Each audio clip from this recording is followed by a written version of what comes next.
true honor and privilege to have this opportunity to give a plenary at ICASSP, even virtually. It really feels like a highlight of my career. I'd like to thank the organizers, Anna and Isabel in particular, for inviting me to give this talk. Of course, I was very much looking forward to seeing you all in person in Barcelona, which is one of my favorite cities, but very thankful to everyone involved for giving us an opportunity to meet and exchange ideas, even under these difficult circumstances. Once again, the Signal Processing Society has shown how creative and determined it is. Not even COVID-19 can stop ICASSP from happening. This ICASSP program is especially spectacular, so it's really a great honor to be part of it in its new innovative form. Actually, I've been coming to ICASSP every year since ICASSP in Turkey in 2000 when I was a PhD student. And to me, the IEEE Signal Processing Society is really my home. So it's very special for me to be able to commemorate my 20th ICASSP by giving this talk. Before I begin, I'd like to wish everyone in the community and their families lots of health and wish us all to be able to meet again soon in person. Today, we live in a digital world with extraordinary amounts of data being generated on a daily basis. What I'd like to share with you today are some ideas that we and many others have been working on to acquire and process signals using much less resources than what is used today, and we'll do that by relying on basic ingredients of signal processing, exploiting models, exploiting structure, and taking into account the specific desired tasks. Now, what I hope to show you today is that this leads to new ways of sensing information and to interesting new technologies that can have an impact beyond engineering in different areas of science and medicine. So data today is being generated at exponentially growing rates, and this creates unbearable demands on the sensing devices, on storage, on processing devices, and on communication systems that all have to be able to deal with these large amounts of data. In fact, there are more than 3 million data centers worldwide just to store this data, like we see in this data farms over here in Finland. This also leads to extremely high power being consumed on acquiring and processing these large data sets to such an extent that, as we see in this table over here, the energy consumption of the IT industry is larger than many big countries such as Russia and Japan. In fact, by 2022, Cisco predicts that the internet traffic will approach a zettabyte, which is 10 to the power of 21 bits. So that's a huge number of bits. The question is whether we really need all of this data for the tasks we're actually interested in solving. What we're going to claim in the talk today is that there's a lot of redundancy in data that is not being exploited today in the acquisition process. So as one example, we can look at medical imaging devices that today tend to be large and bulky and often lead to high radiation and also can take a very long time to scan. Now, one of the reasons that this happens is because these technologies acquire a large amount of physical data, typically from multiple sensors, as we see here, for example, in this plot of ultrasound data coming out of this probe. But at the end, in order to make different decisions and for diagnostic purposes, what is used is not all of this data, but actually this data is projected down to a series of images, and only those images are used for diagnostics. As another example, smart cities or autonomous vehicles collect a large amount of information from many sensors and cameras, but at the end, this is all distilled to very specific decisions. A final example are deep neural networks, which we know work extremely well when they're trained on huge amounts of training samples. But on the other hand, we know that children can perform, for example, classification using only very few examples. So these examples all illustrate that we seem to be acquiring much more data than is actually needed for solving the tasks we're interested in. And this leads to the question of whether we can acquire only the information that we actually need. Now, when we talk today about data, we're typically referring to digital data, by which we mean streams of bits that are processed by various mathematical algorithms. And this gives our digital devices the advanced capabilities that they have today. However, in reality, many of the signals we actually want to process are physical signals, such as music and speech, and these signals are continuous in time and in amplitude. Therefore, in order to be able to process them digitally and enable the advantages of digital processing, we first have to convert them to bits, and this is achieved by sampling or analog to digital conversion. Analog girl in a digital world. So the song by Judy Gorman, who's a pop singer, nicely captures for us the essence of sampling. Today, more and more of the processing is being done by digital devices. However, the world around us is analog. Therefore, in order to be able to enable digital processing, we have to convert the continuous time signal, such as speech, for example, into samples. And this is done by using an analog to digital converter. Now, what the ADC does is it first samples the signal at certain points in time, and then it represents these sample values by a sequence of bits. Now, today, the sampling rate used in essentially all ADCs follows the well-known Shannon-Nyquist theorem that states that the sampling rate has to be at least twice the highest signal frequency. In fact, today, when we look at acquisition systems, they're built in modular blocks. So to show this, suppose we want to acquire an ultrasound image. What we'll do is we begin by transmitting and receiving an ultrasonic pulse. And then after the pulse is received, it is sampled, and the sampler will sample it at the Nyquist rate, which in this case can be quite high. The samples are next quantized, and this is done typically based on the well-known high rate limit that dictates that for each bit we add, we're going to gain roughly 60 dB in quantization SNR. The bits are then digitally processed, where only at this point is the desired task of the system taken into account. So for example, in the context of ultrasound, typically the task is to process multiple signals received in multiple elements, and the goal is to beamform this data to form a directional beam in a certain direction, and we do this by applying adaptive weights. Now, after this processing is performed, we obtain an output image, and this image that we see over here is basically a projection of the continuous time data that we actually acquired onto a low-dimensional space. Now, in the standard approach that is followed in essentially all acquisition devices, each of these blocks in the acquisition chain is designed separately, and it's designed based on local optimality criteria that are relevant only to that block. And they do not take into account the other system property, okay, such as properties of the signal beyond bandwidth or the specific task that we're actually interested in. Now, this approach leads to high demands on the individual blocks, and in particular on the sampling and quantization rates. So today, we tend to use signals that have higher and higher bandwidth, and this is in order to deliver higher rates of information, for example, in the context of communication, or to obtain better resolution in different imaging applications. Now, as the bandwidth grows, the Nyquist rate and quantization rates will grow and become very high if we don't take other properties into account. Now, high rates are very difficult to execute in practice in terms of hardware. They also lead to large digital databases that have to be processed, stored, and transmitted. In the context of medical imaging, which we've been working on a lot recently, high rates translate to high scanning times and to large radiation dosage.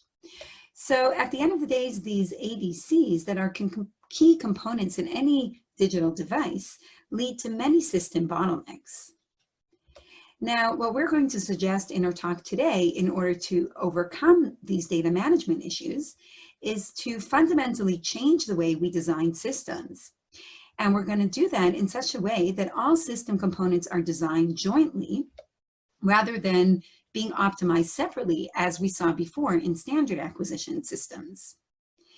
In this joint optimization, we're going to take into account both the desired outcome or the task, and also the structure of both the signals and the system.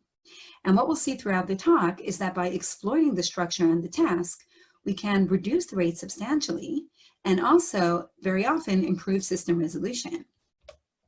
Furthermore, we're going to see that using these ideas of joint design and exploiting the task and the structure could also be used not only for acquisition, but also in deep networks to develop model-based interpretable deep learning methods that in some sense nicely reconcile models with learning from data.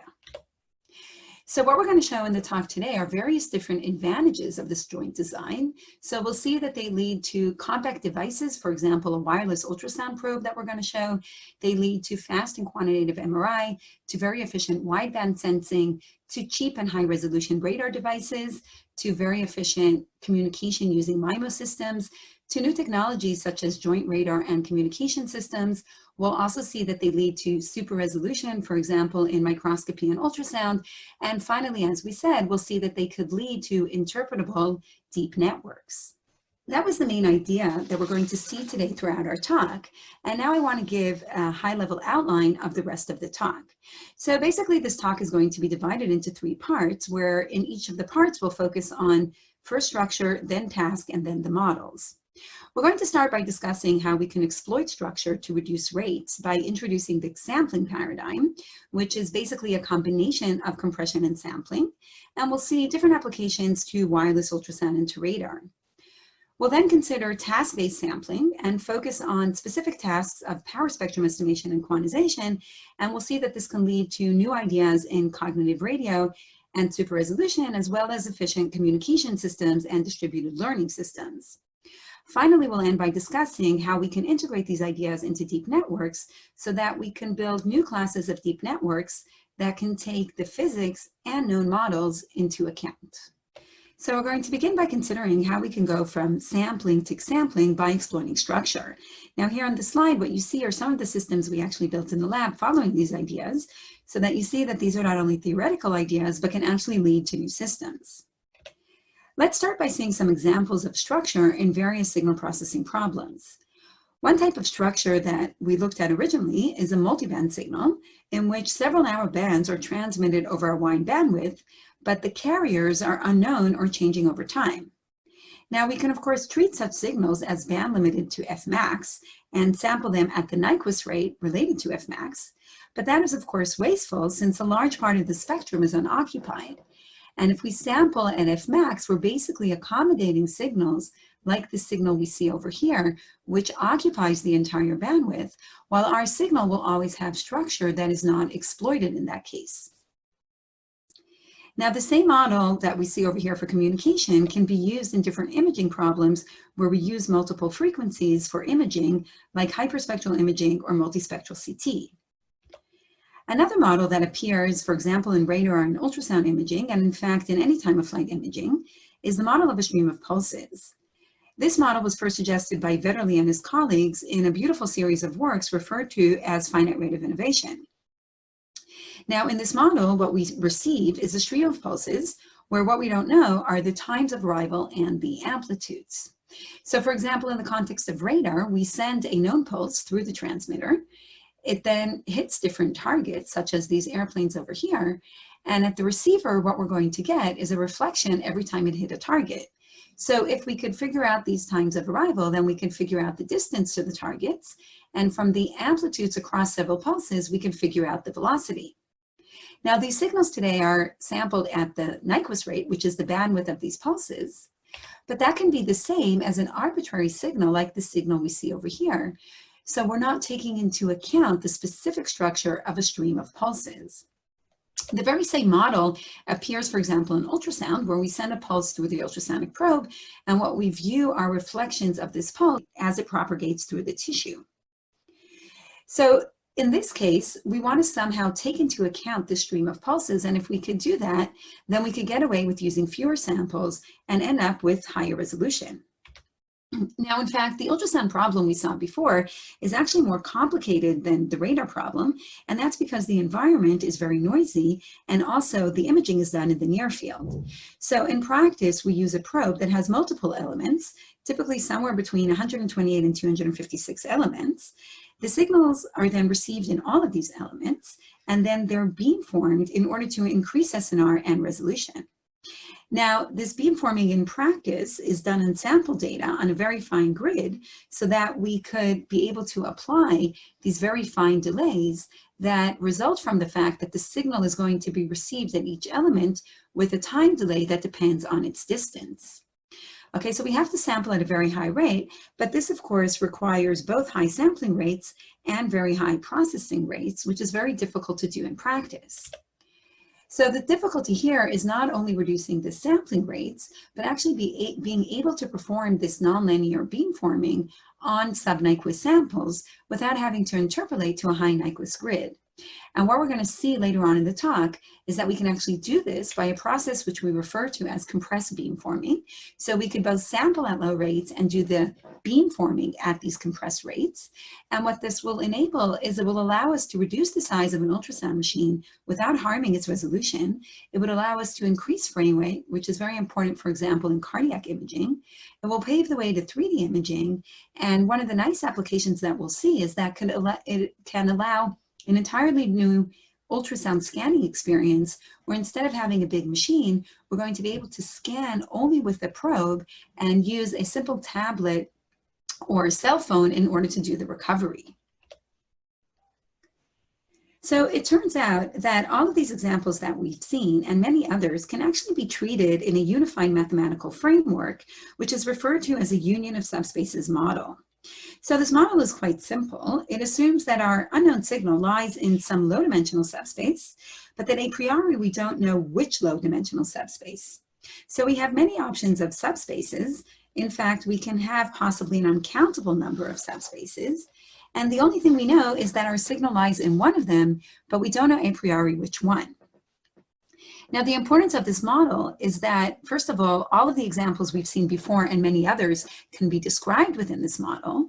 And what we can show is that in all of these examples, the minimal sampling rate needed is the rate associated with the sum of two spaces in the union, irrespective of the number of subspaces we have. And this is really what paves the way to Sub-Nyquist sampling. So the next step is providing an explicit hardware design that will achieve this minimal rate. And this is provided by the Xampling paradigm that we've developed, which leads to concrete system designs. And in fact, the boards that you see here on the slide are all developed based on this Xampling paradigm.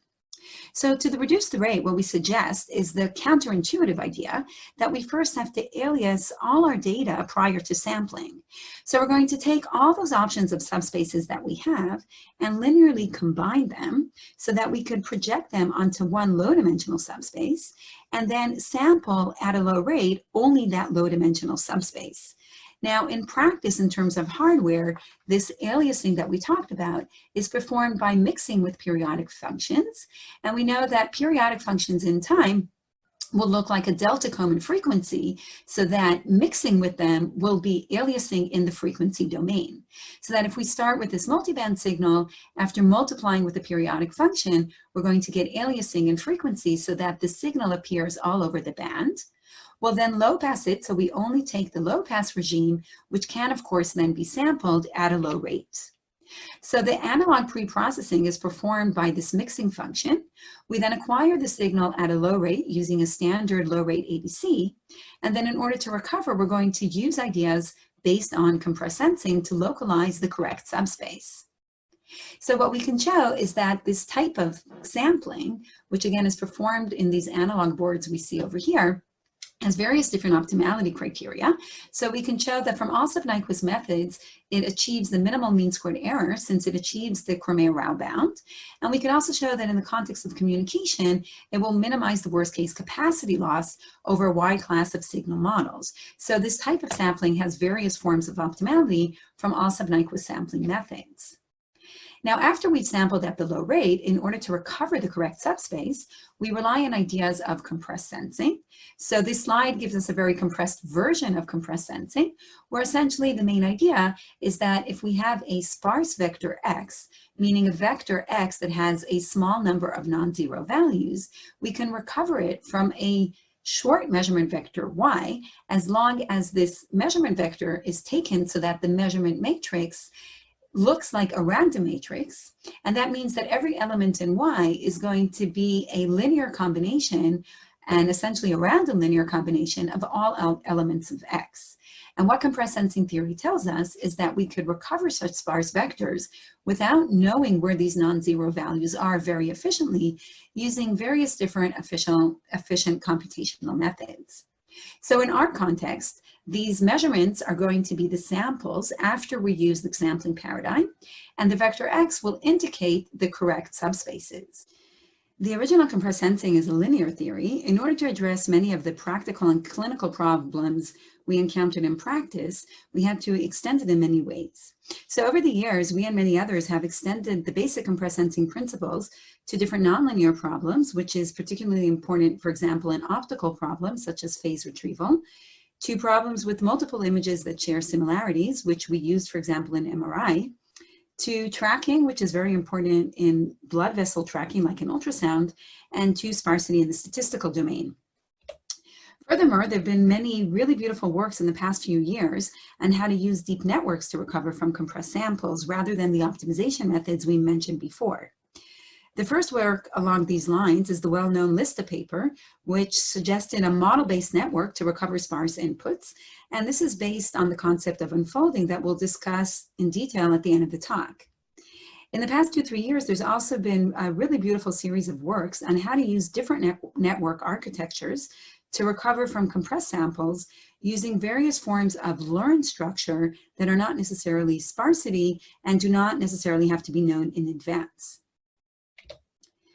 So combining the analog and digital ideas we presented until now leads to a general framework for Sub-Nyquist sampling based on structure that can be applied in a wide variety of systems. So here on the slides at the bottom, you see some of the prototypes and systems we've developed based on these ideas.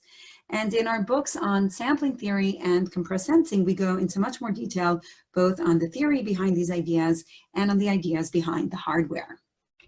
So with that, I want to move on to show some applications of this framework and to show you that despite this very famous quote of Albert Einstein, in theory and practice are the same, in practice they are not, we'd like to show you that if you take the practice into account in developing the theory, then the theory can actually work pretty well in practice as well. So the first application I want to show is to ultrasound imaging. And what we've been able to show in this context is that we can actually acquire ultrasound images using only 4% of the Nyquist rate in every channel. And we actually don't even have to use all of the channel. Now, this leads to several interesting clinical applications. So first of all, it paves the way to 3D imaging, which today is limited by the high data rates. It allows a high frame rate, for example, for cardiac imaging. Since we have less data, we could process it quicker. And finally, I think the coolest application is a wireless probe that we've developed based on these ideas. So today, ultrasound systems are large, bulky systems where the acquisition is done by a probe, which is totally analog. The data goes through the analog cable into the system, and only there is it sampled and processed. Because now we could sample at a low rate, we can actually do all of the sampling within the probe, which means that we don't need the cable. All we need is a probe. In fact, we don't even need a machine. The low rate data could then be transmitted over any standard Wi-Fi device. It could be transmitted to a tablet that the doctor is holding in his hand to recover the image. And at the same time, the data could be sent to the cloud for more elaborate processing and, for example, to use deep networks. So what I want to do next is show you a quick demo of a prototype we've developed in our lab. Demonstration of a normal so this is Dr. Shai Taiman Yelden, a cardiologist we are working with. And he's scanning my former student Regev in our lab using our device. We can see right now the left ventricle, the right ventricle. The cable is used just for power purposes. All of the data is being transmitted wirelessly to the local machine, to a tablet, and to a remote machine via the cloud. You can see that actually there is good ventricular function and there is no pericardial effusion. The picture itself is very good, very crisp, and we can demonstrate very nicely this subject's heart. Okay, now you see him scanning directly to a tablet.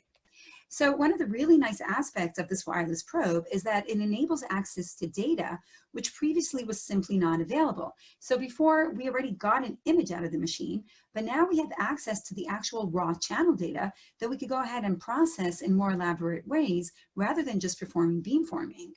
So for example, one thing we suggest to do is to use trained beamforming weights. So we use deep learning, not for end-to-end learning, but only to tune the beamforming weights. And we do this from training data. So this is work that was done in collaboration with TU Eindhoven and Philips. And we showed that we could get images with much better contrast and resolution than standard machines by simply choosing these weights adaptively. And this was enabled by the wireless probe that now gives us access to channel data. In fact, this ability to sample and process channel data opens the door to many exciting new clinical applications that previously were simply not possible because all we had was an image. So we actually began a clinical forum at the Weizmann Institute, which is dedicated to this topic, with many leading clinicians in Israel and in the Boston area, where what we're doing is examining various new clinical applications that are enabled by channel data processing. So I think this is a really nice example of how new technology can not only lead to more efficient systems, but can actually enable entirely new clinical applications by enabling new views on the data that were previously not possible. The very same ideas we applied to ultrasound, we could apply to radar, and this leads to various different compact and power efficient radar systems. So many of these ideas are summarized in our recent book on compressed sensing in radar, which was edited together with Antonio Di Maio and Alex Chaimovich. So let me just show a very quick video of some of the ideas we've developed in the context of radar, and they're very similar to what we've seen in the context of ultrasound. So we know that in radar, the basic trade-offs are between resolution and bandwidth. Another basic trade-off is between dwelling time, the time we look at a target, and the velocity resolution or the Doppler resolution, and finally between the number of elements and the spatial resolution. So using this idea of sampling, we could actually break all of these trade-offs. So here you see the sampling board we've developed, the Sub-Nyquist radar board we've developed, very similar to ultrasound. What it does is, instead of looking at the entire bandwidth, it could receive only a small set of narrow bands, and from that still get all of the information, even when we have large clutter and large noise. And here you're going to see a delayed Doppler map that we could recover, so even very close targets can be recovered, although we used very small bandwidth. Now, this also paves the way to cognitive radio, where now our radar system could coexist with communication systems, because instead of using a wide pulse, we could use only narrow bands wherever there's vacancies in the communication channel. So this leads to very efficient cognitive radar systems. Now we could do the same thing to reduce time and target. So instead of sending all of our pulses in one direction, we could send random pulses in different directions and get very good Doppler resolutions in different directions in the time which traditionally we would get only one direction. So here we see this idea where we develop two very high resolution maps in two different directions. At the same time, we would normally have only gone in one direction. And finally, we could use the same ideas to reduce the number of spatial elements, so we could use much fewer elements and still get very good resolution. In fact, we get even better resolution than a Nyquist system because our recovery is now done in a more efficient way. Currently, we're exploring applications of these ideas to automotive radar, where cheap, fast scanning and coexistence with communication channels is very important. And in fact, later on at ICASSP, we have a demo that shows these ideas in one of the show and tell sessions, so we encourage you to go see it. Until now, we have seen how we can exploit structure to reduce sampling rates and design compact systems. What we want to discuss next is how we can exploit the system task, even when there is no structure, in order to reduce the rates.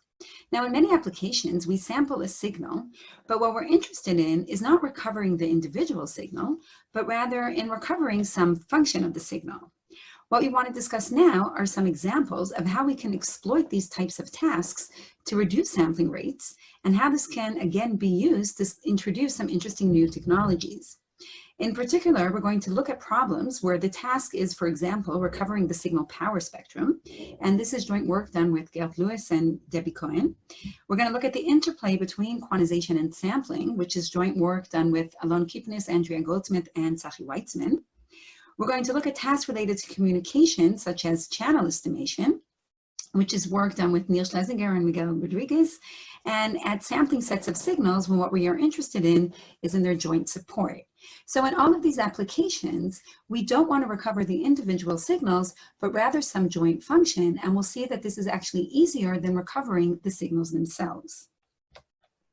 So we're going to begin by looking at power spectrum reconstruction, where we sample signals, but what we're actually interested in is recovering their covariance function.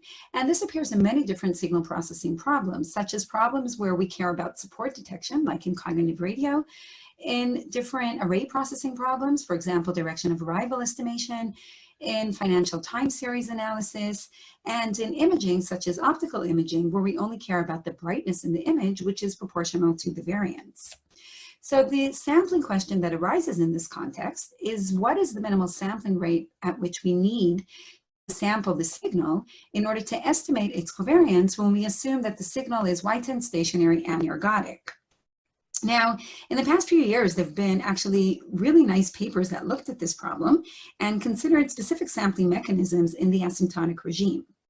What we want to do here is take a more general approach to this problem in order to be able to characterize general possible sampling sets. And interestingly, it turns out that substantial rate reduction is possible even for finite rate sampling sets. So before we go into the actual results, I'd like to try and give some intuition as to why should we be able to reduce the sampling rate when all we care about is the covariance, even though we're not assuming any particular structure on the input. Suppose we have a set of sampling points like we see over here, where the set is very sparse, okay? So it's not dense enough to recover, for example, a band-limited signal, since the samples here will not be at the Nyquist rate. Okay, so this is not a sufficiently dense set. But when we're looking at covariance estimation, what we care about are not the sampling points themselves, but rather the difference set, the differences between these points. And that's because the covariance of a stationary signal will depend only on the difference set. So we could come up with sets that are quite sparse, but their difference set could actually be dense, and therefore, although we cannot recover the signal, we'll be able to recover its covariance. So we can make this more precise and show that it's possible to create sampling sets that have a density or a Berling density of 0, meaning their sampling rate is 0, but their difference set will have a Berling density of infinity. So for this to be true, we need two conditions to be satisfied, where the formal conditions are written below in this theorem, but intuitively what these conditions say is that the density of the set has to go to 0 slower than the square root, like is illustrated over here, but there should be enough distinct differences so that if we look at the difference set, it will grow like the square of the size of the sampling set. So any set that will satisfy these conditions will be able to recover the covariance from a 0 sampling rate. Now, these are still asymptotic results. The question is whether they are sets with a finite rate that will still satisfy these conditions. And the answer is that there are many possible such sets. One of them is multicoset sampling. So in multicoset sampling, we take the Nyquist grid, we divide it into blocks of size n, and from each set of size n, we're going to choose only m points. So this is the same as taking m samplers, each one at an nth of the Nyquist rate, where each one of them has a different time delay. Now, if we want to be able to recover the signal itself from these samples, we're going to have to take n channels so that overall we're back at the Nyquist rate. But what we can show is that if all we want is to recover the covariance, then we only need square root of n channels. And this is the square root of n savings that we alluded to before. So next, I want to show an application to cognitive radio. And before I do that, I want to point out that there's many other possible sets that we can use, such as the Xampling paradigm, which is much more convenient for practical samplers, in particular in the context of cognitive radio.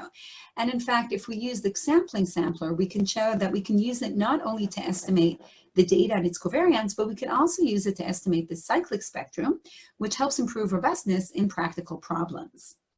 So let's turn now to see an application of these ideas to cognitive radio, where the idea in cognitive radio is to build smart radios that can sense the spectrum and discover channels that are not being used, even though the spectrum band is all licensed.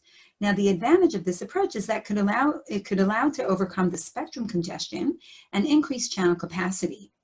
Now, of course, there are many difficulties in employing cognitive radio, but one of the main issues is how to scan wideband spectrum continuously with a cellular phone.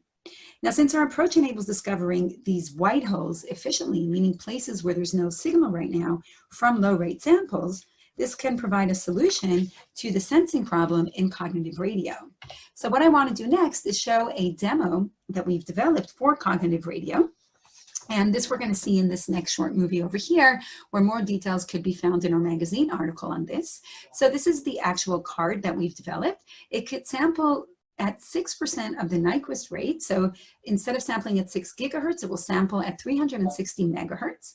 And what you're going to see now is the actual card in real-time operation, where at the top channel over here, you're going to see rapidly changing signals. This is the alias spectrum since we sampled at a low rate, and this is going to be the signal recovery or the spectrum recovery. And what's nice is that this is very robust to noise. It doesn't depend on any specific properties of the channel or of the signal, and it could be used whether or not the signals are narrow or wide or almost independent of the noise level. An entirely different application is super resolution microscopy. So we know that optics is extremely convenient to use for microscopy. However, it is limited by the well-known Abbas diffraction limit that says that we cannot see details that are smaller than half the wavelength used for illumination. So in the optical regime, we can see, for example, cells and bacteria, but we won't be able to see proteins and small molecules.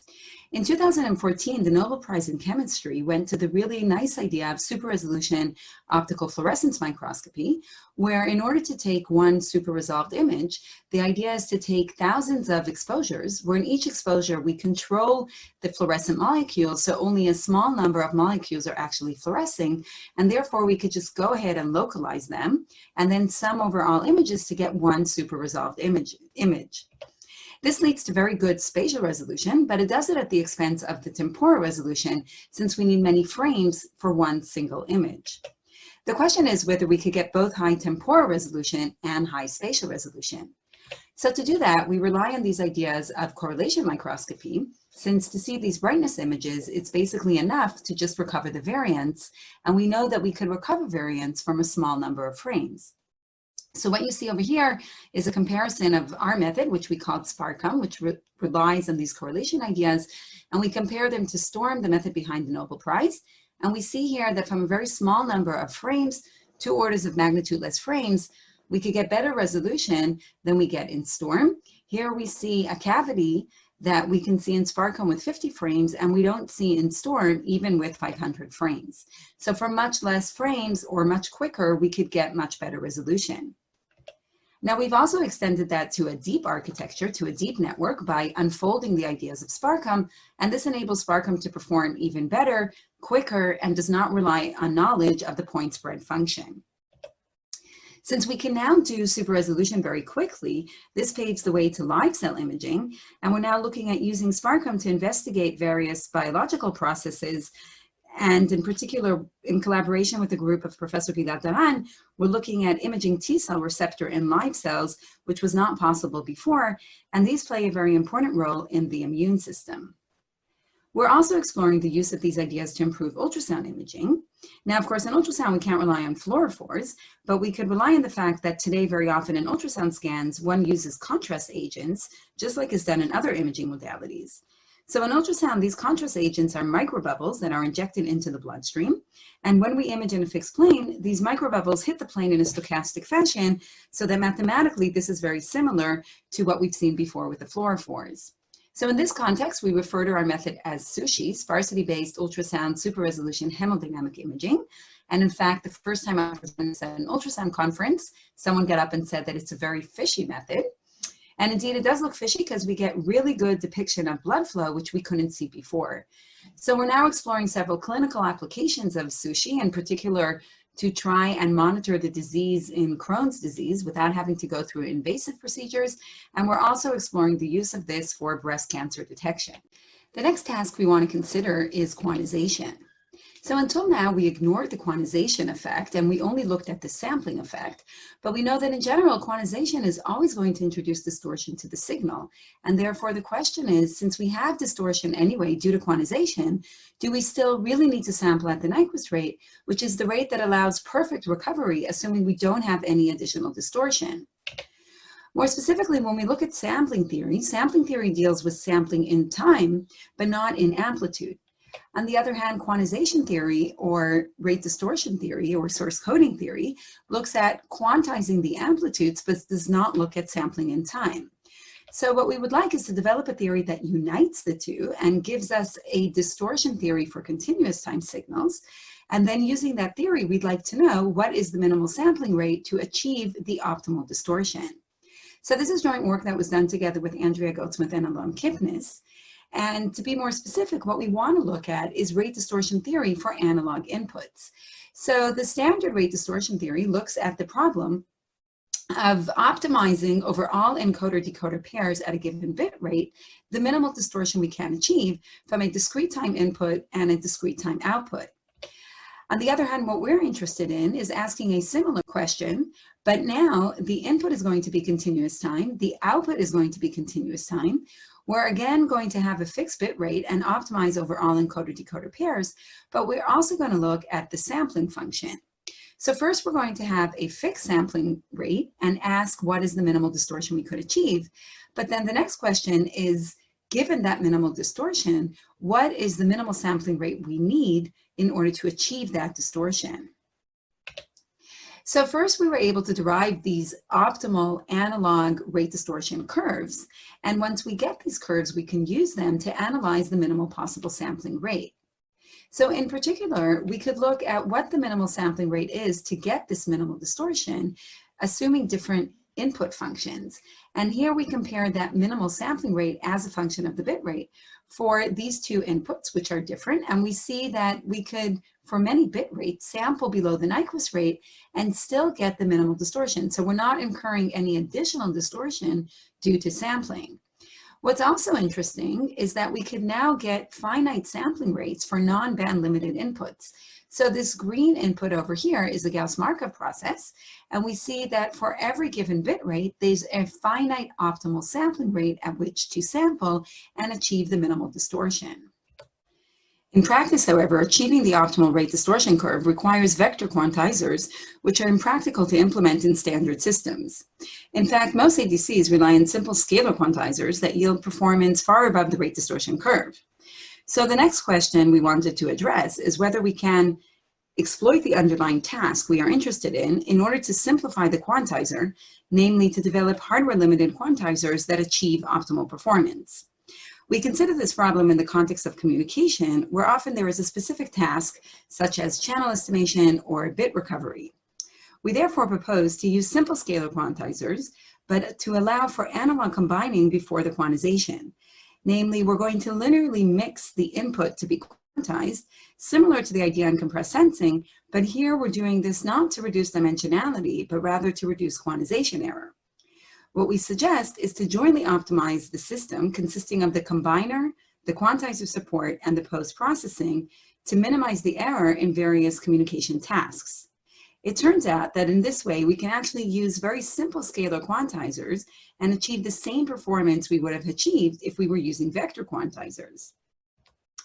We next went ahead and applied these ideas to massive MIMO communication, which has been gaining a lot of interest for next generation cellular systems.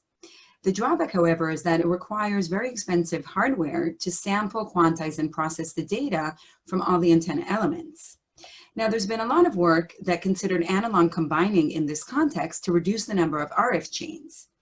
In fact, in some of our earlier work, we developed a general optimization framework that allows optimizing the analog combiner for different communication tasks. There's also been a lot of work on using low bit or even 1-bit quantizers in each RF chain in order to reduce the cost of the hardware in this context.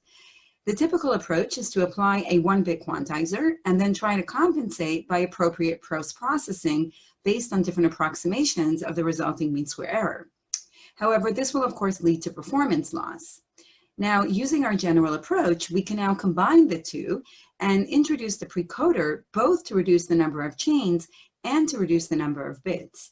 And it turns out that by using this approach, we can actually develop systems that perform as well as the system that we would have gotten with full RF chains and high bit rate. And this performs better than the previous method suggested for this problem. Now, until now, all the systems we introduced require knowledge of the channel statistics in order to optimize their performance. As a next step, we relied on the magic of deep learning and used this to compensate for unknown channel statistics.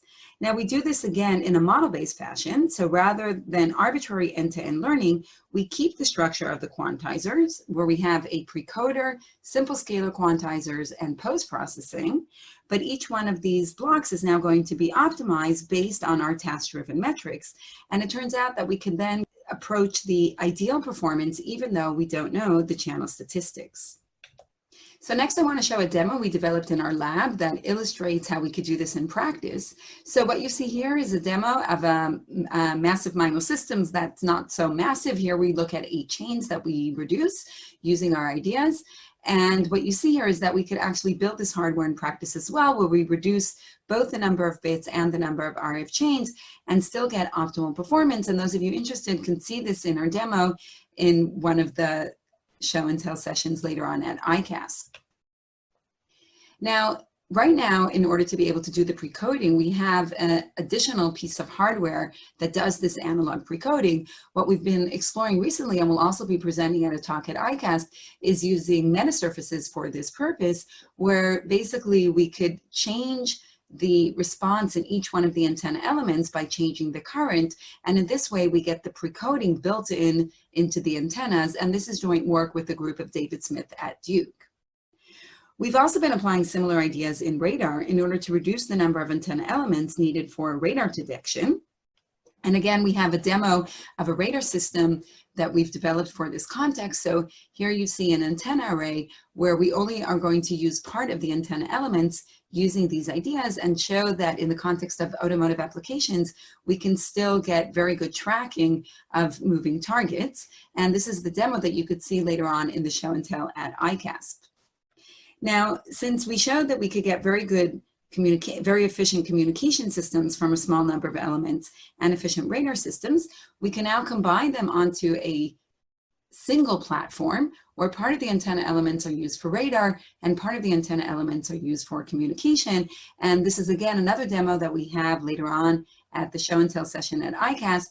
And what we show is that on the same platform, we could do both radar and communication without harming the performance of either one of them. So here you see the actual system, the transmitter and the receiver for both radar and communication. A final application of task-based quantization that we've begun exploring is to federated learning. The idea in federated learning is to train algorithms using multiple decentralized devices without sharing the local data. What is shared is only the weight updates.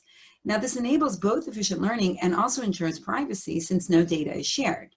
However, the communication costs in sharing the weight updates continuously is quite high. What we suggest, therefore, is quantizing the weights for the task of learning. And what we've shown is that we could quantize down to a low number of bits while obtaining the same overall learning performance. And we have a detailed paper on this later on at ICASSP as well. The final joint task we would like to consider is beamforming, which is used in ultrasound and radar to form images from multiple antennas. So in general, in beamforming, the image quality is determined from the beam pattern, where the main lobe width will give us a sense of the resolution, and the peak of the side lobe will give us a sense of the contrast. So the question is whether we can create the same beam pattern with less elements in a single image. And of course, in general, this is not possible, but what we show is that we can actually do this if we add a convolution process before we actually form the beam pattern. And this is what we refer to as convolutional beamforming. So instead of the standard delay and sum beamformer, we introduce the convolutional beamformer, where we delay the signals, we convolve spatially, and then sum them up. And it turns out that this leads to a much better beam pattern.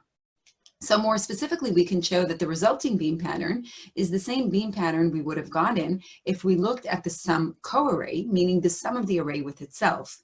And this is in fact a very similar idea as what we get to with sparse arrays for correlation processing, which has been gaining a lot of interest since the really nice work of P.P. Vaidyanathan and his colleagues.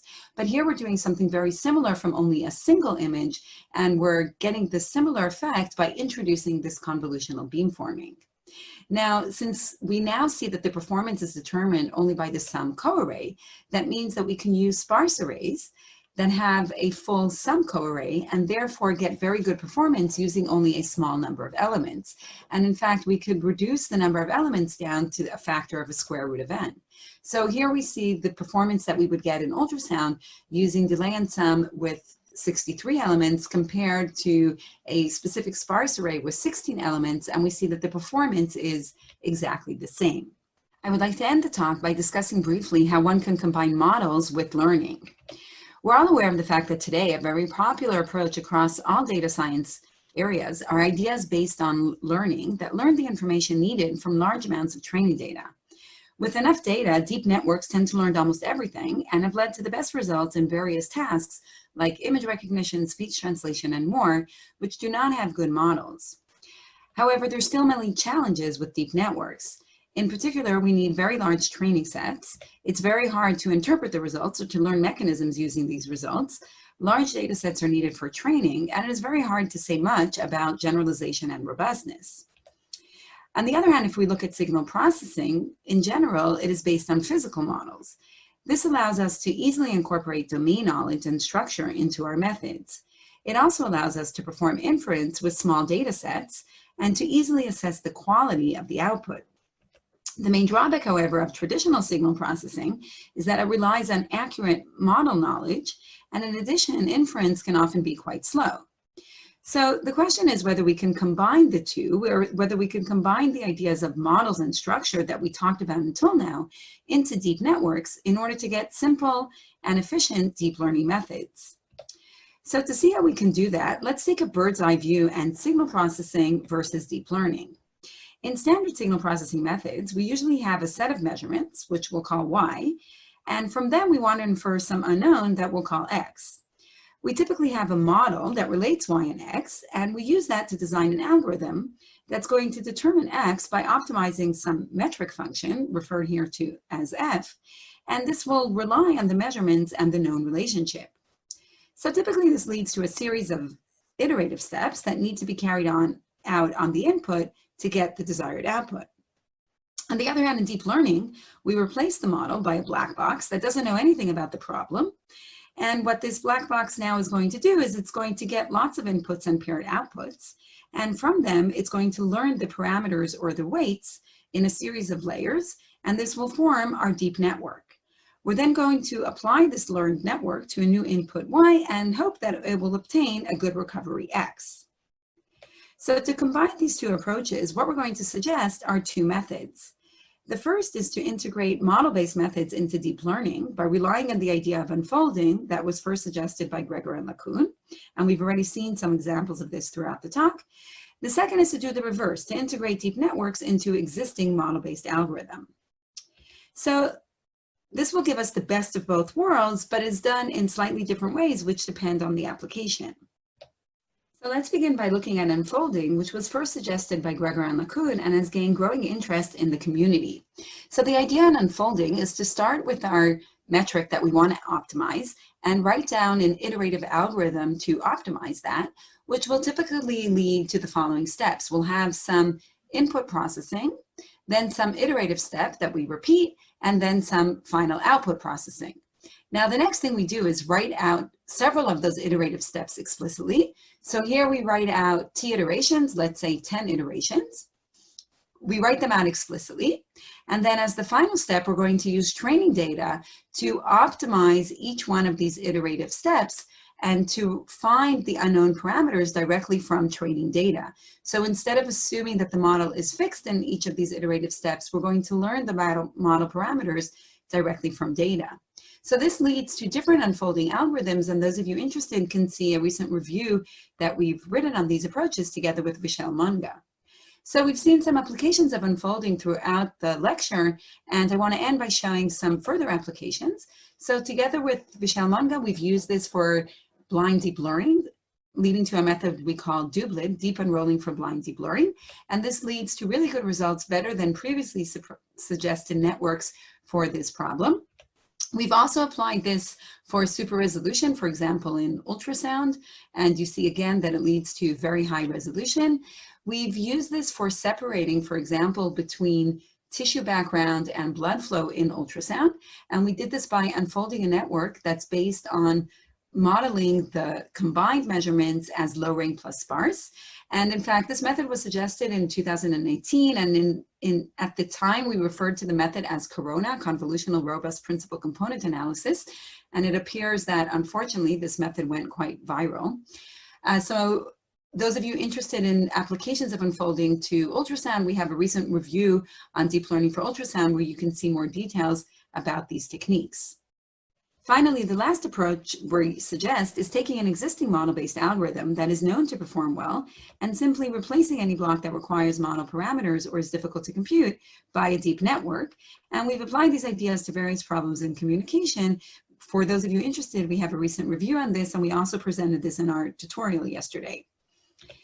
So one example we applied this to is for symbol decoding over unknown channels, where we based our deep network on the Viterbi algorithm, and this leads to what we call the Viterbi net, which has the same structure as a Viterbi decoder, but allows us to adapt to unknown channels by replacing the likelihood function by a learned likelihood function. We've also applied this to different factor graph methods, which rely on factor graphs and message passaging over the graph. And again, here we replaced the factor graph computation with a learned network when we don't know the channel statistics, and again apply this to symbol decoding in different communication networks. Finally, the last application I wanted to mention is to interference cancellation, which is very popular in multi-user MIMO. And here again, we could replace only the soft decoding step, which relies on channel statistic, by a learned decoding step, and this will give us the same overall behavior as successive interference, but allow us to adapt to unknown channels. So to conclude, we introduced a framework for interpretable, efficient, and high-resolution sensing by relying on exploiting structure in the problem and the actual processing task, taking both model-based and data-driven methods into account, and by performing joint optimization over all system components. We saw that this leads to new mathematical theories that provides bounds on sampling and resolution. We talked about new engineering developments leading to new technologies. And in the future, we hope that this combination of mathematics and engineering will lead to new scientific discoveries and new clinical methods by seeing information that we haven't seen before and by tracking effects faster than is possible today. So let me end by saying that I've skipped over many technical details. You could find them in our recent books and in the details on our webpage and some of our reviews on this topic. None of this would have been possible without the amazing team that I've had the privilege and honor to be working with, the students and engineers that I've been working with over the years, and of course my amazing collaborators who have contributed greatly to this work, and many of the ideas, of course, were done together with them. So let me end by thanking you. Thank you very much for your attention.